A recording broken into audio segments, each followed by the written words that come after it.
Um, the report parameter maintenance is located in file maintenance, in report maintenance, and in report parameters. So there are several different kinds of reports that are made up in CyberLab. Not several, just three. An interim report, which is probably better labeled a sample report, and it is a report of a single sample ID. The cumulative report is a report of multiple sample IDs, and it's kind of arranged in sort of a columnar, with each column being a different sample, and you're able to look at your results across the top. The microcumulative report is a report that only contains microbiology.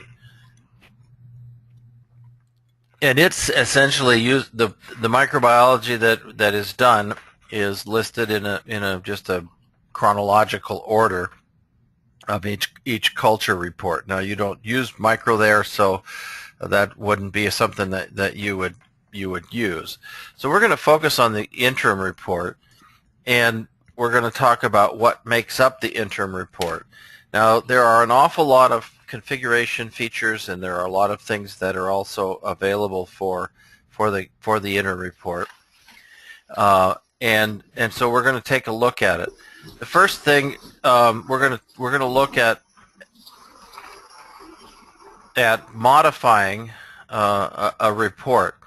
Now, if you take a look at your list of reports, there are many different kinds of reports sets. These are report parameter sets. Each report parameter set can be made up of all of the different things that we're going to see in the next hour or so. All of the different configurations, all of the different fields, everything is put together to make up a particular report parameter set. Now, the report parameter sets are then assigned to either a client. If we look in the client master, you might recall that we saw a place to enter a interim report parameter set and a cumulative report parameter set and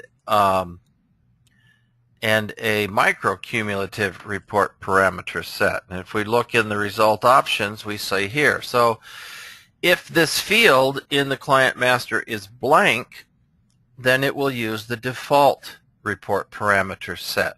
If you want to use a report parameter set other than the default, then you would assign it.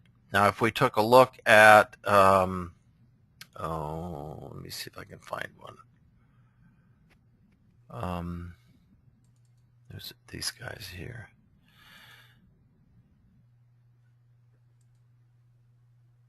Okay, this isn't one, but if you looked in Hong Kong or Cambodia, there may be a report parameter set that would be either the CAM for Cambodia or one of the Hong Kong report sets. So those kinds of sets, so that's the primary determiner of which report parameter set is actually used, is the client master. Now, we're going to find out when we go into the interim report rules that there are also some situations where the interim report rules may determine which report parameter set to use. And in addition, there are some background configuration switches that say we want to use a different report parameter set when we're printing from inquiry. We want to print a different report parameter set when we're printing from the web gateway, and we may want to print a different report parameter set when we print from when we fax. So we can have a number of ways that will differentiate which report parameter set we're going to use. Now, I'm going to use the default report parameter set as we move forward to describe the available fields and what the options are. And I'm going to try and make sure we go through the pages. So when we set this up here, we have the default, and we come to the next screen. Now, for each report parameter set, there are several different sections that we're going to be addressed. The miscellaneous parameters is by far the largest of the sections, and it carries various configurations, various little switches that go plus minus one way or another, and we'll take a look at each one of those as we go forward. The report header fields, these are the fields that actually show up. Oh, this is going to be a pain. Up in here, everything down to this line, all of this area right here is considered the report header, and those are the report header fields. Now this stuff up here, this is on your pre-printed form. Cyberlab does have the capability with the DDS to take this picture and put it on the report, but it is not something that's configured in what we're talking about now. So all of this area right here is part of the report header. And then down here is considered the report body. Okay? And then this information down here is considered the report footer. So when we look at our options, we can see that we have report header fields and we have report body fields, and down here we have report footer fields. Now these other two options here, changed result fields and called result fields, these fields are used for if there's a result that has been changed and we make some documentation.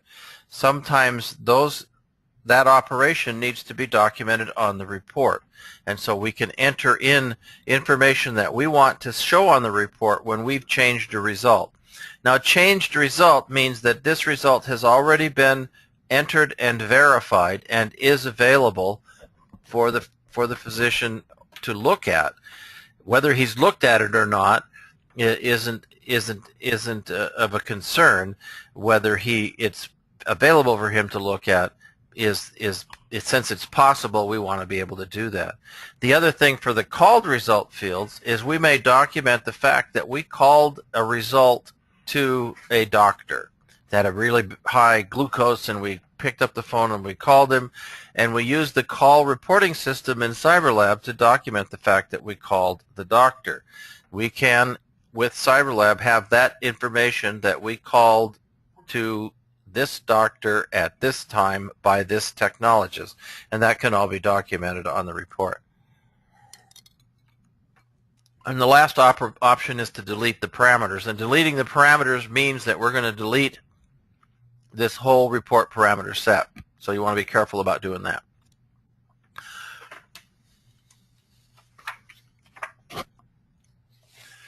So in the report parameter maintenance, we have in miscellaneous parameters, the very first screen that we see actually has to do with the lines that we see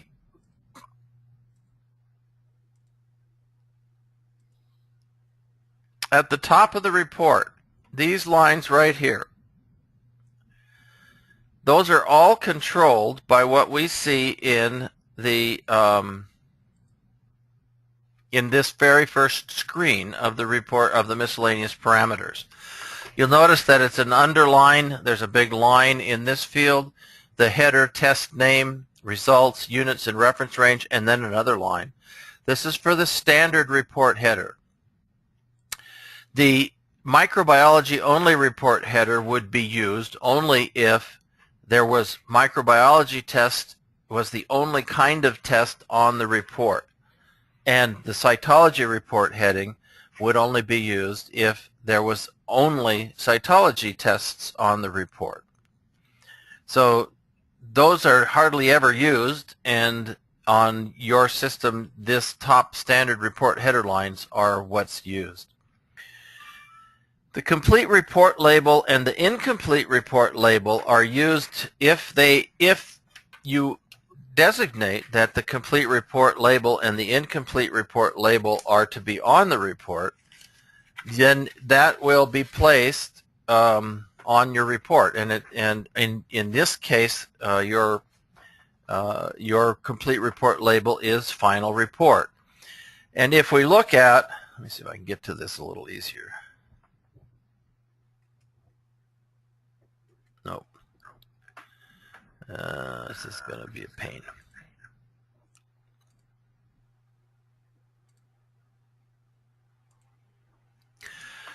In here, this is the final report label here. So since this is a final report, then what shows up in this box is what is designated in that screen.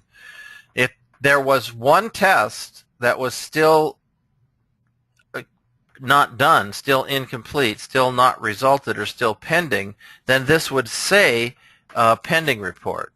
And because it's not done, that report is not complete. So you would see whatever it says in, if I can get to my place, in this place where it says preliminary report. That's what would show up in that space. Let me get to my screen. So then we go to the next screen. Now, the next screen is really a bunch of settings. As a matter of fact, from the next bunch of screens, we're just going to talk about the settings that we see. And the settings are just various different things. Do we want this on the report? Do we want that on the report? How do we want the report